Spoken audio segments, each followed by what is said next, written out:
అందరికీ నమస్కారం. ఇప్పుడు మన వీడియో అయితే బుట్టి తీసుకునే కదా ఎందుకు అనుకుంటుంటారు. ఇప్పుడైతే ఇక్కడ చూడండి, మన పుట్టపర్తి ఆశ్రమంలో వంకాయ చెట్లు ఉన్నాయి కదా, వంకాయలు అయితే కోస్తున్నా. ఎందుకంటే చాలా బాగున్నాయి.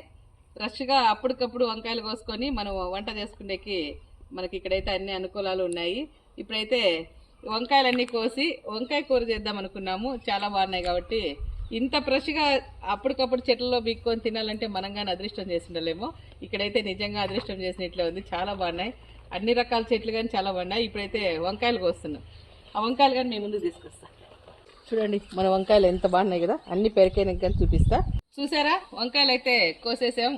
ఎందుకంటే వంకాయలు తక్కువ కోసినాము, ఎక్కువ ఉన్నాయి కానీ తక్కువ కోసుకున్నాం. మనకి ఎన్నైతే వంటకు కావాలో అన్ని ఫ్రెష్గా అప్పటికప్పుడు కోసుకున్నాం. ఈసారి వంకాయలన్నీ కోసినప్పుడు మన గవర్నమెంట్ ఆశ్రమానికి కానీ ఎన్ని పంపిస్తామనేది కానీ తెలియజేస్తాము. ఇక్కడైతే నేను కోస్తుంటే ఇక్కడ కరోడు కానీ బుట్టు తీసుకొని వచ్చినాడు చూడండి కోసేకి.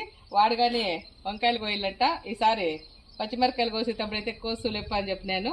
ఇప్పుడైతే మన వంకాయ కూరకు సరిపోతాయి కాబట్టి వీటిని తీసుకున్నా. చాలా బాగున్నాయి కదా, చూడండి ఒకసారి ఎంత ఆనందంగా ఉన్నాయో. ఎందుకంటే మన సొంతంగా పండించుకునేట్టు కాబట్టి తాత ఇంత కష్టపడి పండించినందుకు చాలా సంతోషంగా ఉంది. ఇవి ఎందుకంటే మనం పండించినాం కదా, అందుకు పండించినందుకు గర్వంగా మనం కష్టపడి చేసినట్టు కాబట్టి చాలా ఇష్టంగా ఉన్నాయన్నమాట. చూడండి ఎంత బాగున్నాయో కదా కరోడా, చూడండి ఎంత బాగున్నాయో. నీకు పెద్ద వంకాయ చిన్న వంకాయ? పెద్ద వంకాయ నీకా? నువ్వు కాసిస్తున్నావు, నీకు పెద్దది కావాలా మాకు చిన్నవి కావాలా? చూడండి కరోడు కానీ పెద్ద వంకాయ కావాలంట. ఓకే.